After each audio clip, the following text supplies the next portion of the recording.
যেভাবে অন্যায় অবিচার চলছিল, সেখানে আল্লাহ রাসূলের আদর্শ দিয়ে সেই জাহেলিয়াতের যুগ চেঞ্জ করে আদর্শ যুগ হয়েছিল।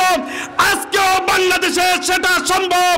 আজকে যদি আমরা দেখি, বিগত সরকারে যেসব এমপিরা রয়েছিলেন, মন্ত্রীরা রয়েছিলেন, প্রশাসনের কর্তারা রয়েছিলেন, তাদের বাড়িতে তল্লাশি করে কোটি কোটি টাকা নগদ মিলতেছে। তার মূলে একটি কারণ, তারা ব্যক্তির আদর্শ বাস্তবায়ন করতে চায়। বাংলাদেশ জামাত ইসলামী এমন একটি দল, যে দলে কোনো ব্যক্তির আদর্শ চর্চা হয় না, ব্যক্তির আদর্শ বাস্তবায়ন করতে আমরা চেষ্টাও করি না। আমাদের আমিরে জামাত যদি জেলে যান, 1 ঘন্টার ভিতরেই আমরা ভারপ্রাপ্ত আমির দিতে পারি। তার মূলে একটাই, জামাত ইসলামী কোরআনের চর্চা করে, হাদিসের চর্চা করে। সম্মানিত উপস্থিতিকে আমি আহ্বান জানাবো যে বৈষম্য বিরোধী আন্দোলনে সকল জায়গায় যে বৈষম্য সৃষ্টি হয়েছিল, সেই বৈষম্য দূরীকরণের জন্য আমরা এক দল থেকে অন্য দলে না গিয়ে কোরআনের রাজ কায়েমের জন্য জামাত ইসলামীর হাতকে শক্তিশালী করার মাধ্যমে আগামী দিনে একটি সোনালী সমাজ বিনির্মাণের জন্য বৃহত্তর টুকের বাজারবাসীকে আমরা আহ্বান জানাবো।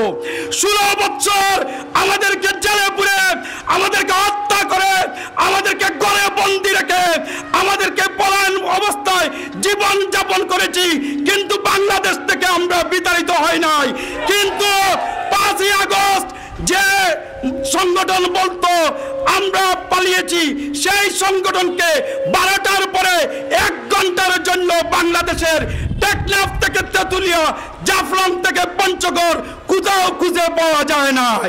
সম্মানিত উপস্থিতিকে আমরা আহ্বান জানাবো, আগামী দিনে একটি সুখী সমৃদ্ধশালী ইসলামী কল্যাণ রাষ্ট্র গঠনের জন্য জামাত ইসলামীর হাতকে শক্তিশালী করে অনিবার্য ইসলামী বিপ্লবের জন্য টুকার বাজারবাসী ইনশাল্লাহ আমাদের সাথে থাকবেন। অতীতে যেভাবে ছিলেন, ভবিষ্যতে থাকবেন, সেই আশা প্রত্যাশা ব্যক্ত করে আমার কথা এখানে শেষ করলাম। আল্লাহ হাফেজ। বাংলাদেশ জিন্দাবাদ, বাংলাদেশ জামাত ইসলামী জিন্দাবাদ। সম্মানিত উপস্থিতি, আমাদের সামনে উপস্থিত হয়েছেন বাংলাদেশ জামাত ইসলামী 38 নং ওয়ার্ডের সংগ্রামী সভাপতি, সাবেক ছাত্র নেতা দুলাল আহমদ। আমাদের মাঝে উপস্থিত হয়েছেন বাংলাদেশ জামাত ইসলামী 8 নং ওয়ার্ডের সম্মানিত সভাপতি জনাব মঈনুল ইসলাম সুনু। আমাদের সামনে আরো উপস্থিত হয়েছেন বাংলাদেশ জামাত ইসলামী 8 নং ওয়ার্ডের সম্মানিত কর্মপরিষদ সদস্য, 8 নং ওয়ার্ডের সাবেক কাউন্সিলর পদপ্রার্থী জননেতা জনাব ফয়জুল হক। আমরা সময় স্বল্পতা থাকার জন্য আন্তরিকভাবে দুঃখ প্রকাশ